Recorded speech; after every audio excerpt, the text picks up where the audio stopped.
Hello, everyone. It's a great honor to communicate academic ideas here with you through this conference. My name is Li Hua. I'm a new teacher from Guangzhou University. It's a beautiful university located on a small island in Guangzhou. It's a city in southern China next to Hong Kong and Macau. My research focus is principal evaluation and educational leadership in Western countries. Today, my presentation topic is Dancing Together Leadership. It includes these four parts. The first part, the double meaning of dancing together leadership. The dancing together leadership as a metaphoric expression has double meanings.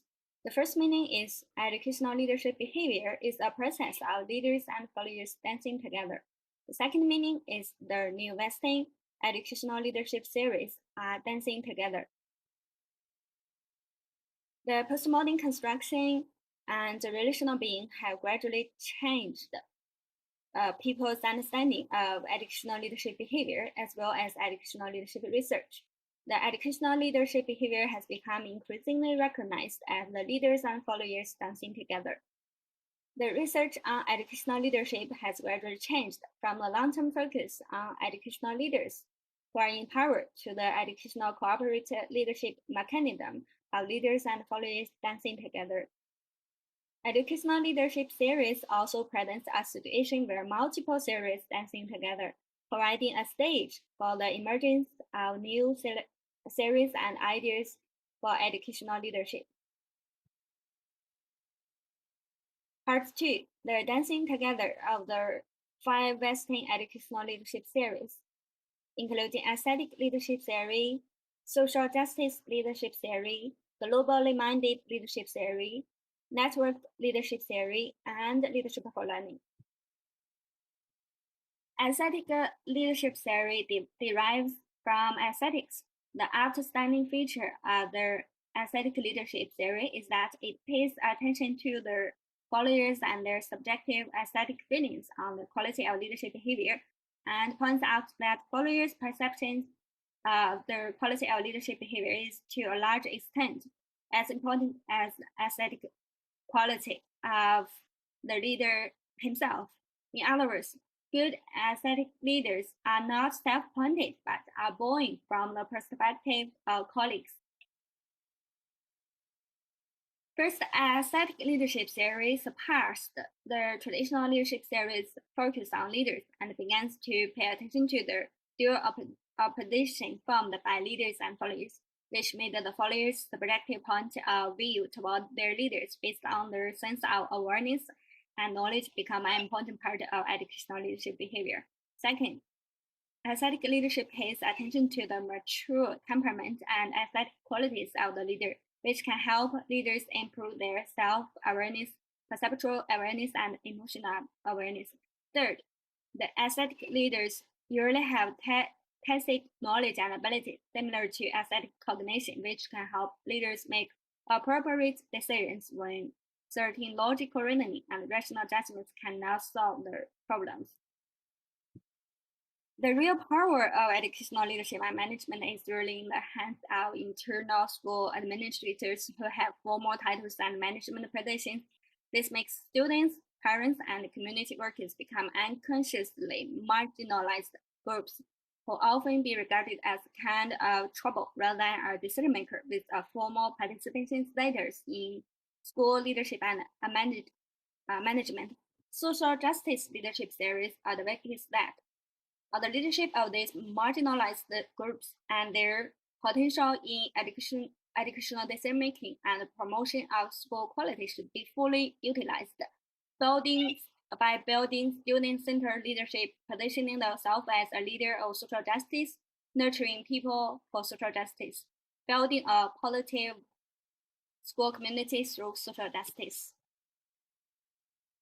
Social justice leadership theory speaks for the weak. It not only pays attention to the dancing together attributes of educational leadership behavior, but also puts forward the educational leadership goal of cultivating people for social justice, making the position of parents, communities, and young students in educational leadership behavior repositioned, which is conductive to promote the co-construction of a new type of home and school partnership. Globally minded leadership theory has rapidly emerged and developed in the context of globalization. Globalization has made the composition of students in their school more diversified, which has brought about a major change in school education. School education needs to cultivate students' shared value, common goals while respecting different views, religions, beliefs, and ethnic identities so that all students can learn from a multicultural, multi-faith, multinational, and multi-ethnic society after graduation. Based on this thought, more and more government organizations, non-governmental organizations, and international organizations have launched initiatives to cultivate students' global competence as well as principles globally minded leadership. Globally minded leadership theory emphasizes that in the context of globalization, school leaders need to have global thinking and global actions to actively cultivate students' global competence through setting direction, developing people, designing their organization and global localization, and run an international school to cultivate students' global literacy or global competence. Networked leadership theory believes that school reform is a complex and challenging undertaking which involves multiple stakeholders and conflicting needs. Therefore, education leaders should start from a systematic perspective, unite multiple interdependent organizations that form a network of relationships to jointly promote the development of education so as to effectively improve student achievement. Under the guidance of this thought, educational collaborative networks emerged and quickly developed into a worldwide operation. It refers to the educational co-construction formed by diversified schools and institutions such as family hospitals and community organizations that are widely used worldwide, such as the community school initiatives in Scotland, extended school policy in United Kingdom, and promise neighborhoods policy in United States. Networked leadership series pays attention to the community environment on which school depend, advocates the power integration of the region and community to achieve educational goals, and emphasizes the establishment of a network between schools and different institutions.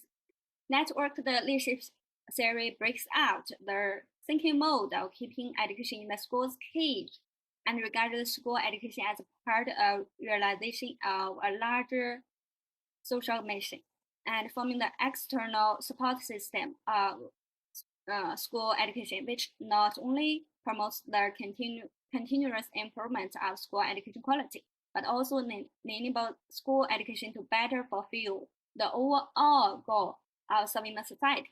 Network leadership is a type of leadership that helps to form a joint action that can maximize the collective strength to achieve a common goal. Leadership for learning is an immature leadership theory. It was initially only attract the attention of North American researchers. In the past 15 years, it has rapidly expanded to other countries. But this expansion is mainly limited to the field of education. The definition of leadership for learning is not particularly uniform in the academic world.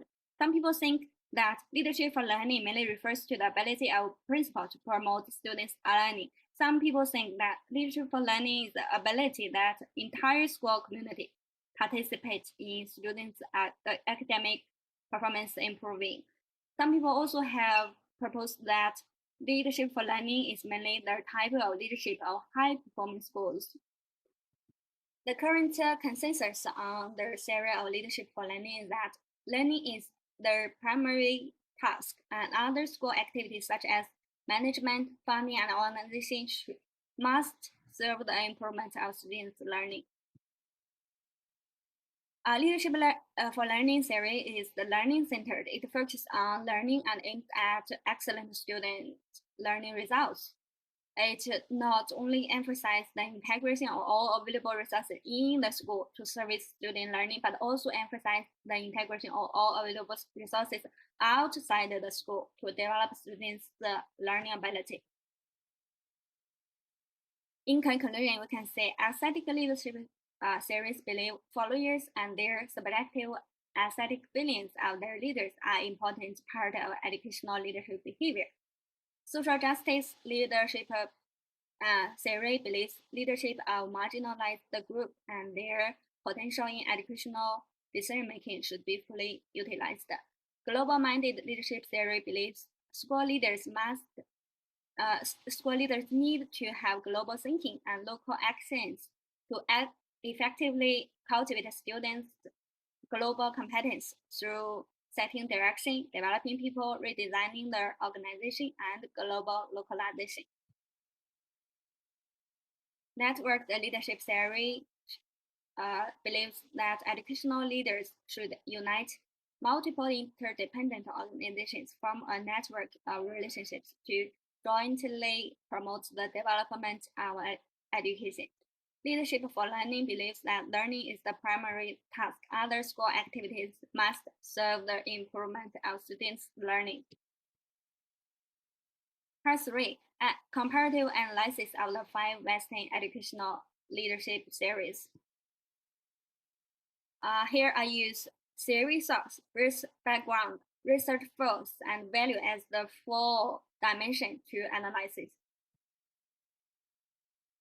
Through the driving force of the 5 major educational leadership theories, we can see that the five leadership theories have different driving force, and it can be divided into three types: the academic power, educational power, and society power. The leadership philosophy of the 5 educational leadership theories can be divided into 2 categories: the relational leadership and the purposeful leadership. The value and the influence of the 5 educational leadership theories is in this form. As we can see, the 5 different series have different value and influence on the school education.